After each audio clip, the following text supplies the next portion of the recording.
Amsal 11 ayat 24-25. Ada yang menyebar harta, tetapi bertambah kaya. Ada yang menghemat secara luar biasa, namun selalu berkekurangan. Siapa banyak memberi berkat, diberi kelimpahan. Siapa memberi minum, ia sendiri akan diberi minum.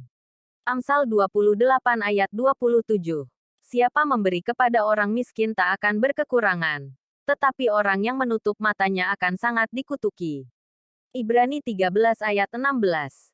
Dan janganlah kamu lupa berbuat baik dan memberi bantuan, sebab korban-korban yang demikianlah yang berkenan kepada Tuhan. Matius 6 ayat 3-4.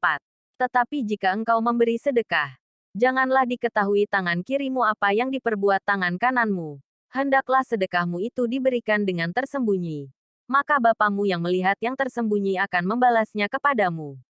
2 Korintus 9 ayat 7. Hendaklah masing-masing memberikan menurut kerelaan hatinya. Jangan dengan sedih hati atau karena paksaan. Sebab Tuhan mengasihi orang yang memberi dengan sukacita. Kisah Para Rasul 20 ayat 35.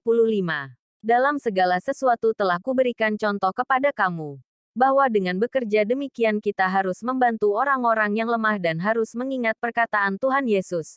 Sebab ia sendiri telah mengatakan, adalah lebih berbahagia memberi daripada menerima. Lukas 6 ayat 38. Berilah dan kamu akan diberi suatu takaran yang baik, yang dipadatkan, yang digoncang dan yang tumpah keluar akan dicurahkan ke dalam ribaanmu. Sebab ukuran yang kamu pakai untuk mengukur, akan diukurkan kepadamu. Mazmur 37 ayat 21. Orang fasik meminjam dan tidak membayar kembali, tetapi orang benar adalah pengasih dan pemurah. Amsal 28. Orang yang kikir tergesa-gesa mengejar harta, dan tidak mengetahui ia akan mengalami kekurangan. Amsal 28 ayat 22. Ada kisah tentang seorang yang kaya raya tapi selalu jadi perbincangan di antara tetangga kanan kiri. Bukan karena dia orang kaya yang murah hati atau suka menolong. Sebaliknya ia dikenal sebagai orang kaya yang sangat kikir, tidak peduli terhadap orang lain, tidak pernah beramal atau bersedekah. Kikir dan hemat itu berbeda. Kikir sama artinya dengan pelit. Sedangkan hemat memiliki sinonim, ekonomis atau irit. Jelas ada perbedaan antara keduanya. Tetapi dalam kehidupan sehari-hari banyak orang yang salah kaprah menerapkan kedua kata sifat ini. Maksud hati ingin berhemat tapi malah jadi pelit, karena terlalu hemat. Kata kikir berarti terlalu hemat memakai harta bendanya. Berhati-hatilah. Dalam Amsal 11 ayat 24 dikatakan, ada yang menyebar harta, tetapi bertambah kaya. Ada yang menghemat secara luar biasa, namun selalu berkekurangan.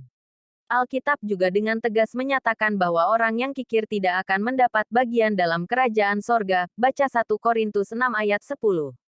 Bahkan Rasul Paulus secara terang-terangan melarang orang percaya untuk bergaul dengan orang yang kikir 1 Korintus 5 ayat 11. Kikir adalah sifat buruk yang tidak boleh dimiliki oleh orang Kristen. Karena kikir justru akan membawa seseorang kepada kekurangan, bahkan kemiskinan. Tuhan menghendaki agar kita memiliki sifat murah hati. Orang yang murah hati, yang suka menolong orang lain yang hidup dalam kekurangan atau kesusahan akan mengalami kelimpahan berkat dari Tuhan. Tertulis, siapa banyak memberi berkat, diberi kelimpahan. Amsal 11 ayat 25a.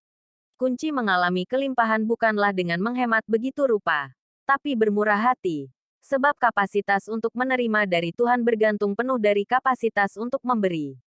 Jadi kita baru dapat mengalami kelimpahan apabila kita bermurah hati. Orang yang murah hati akan menuai banyak, baca 2 Korintus 9 ayat 6. Sebab tidak mungkin ada tuaian apabila tidak ada benih yang ditabur. Orang yang murah hati menabur banyak. Itulah sebabnya ia akan menuai banyak juga.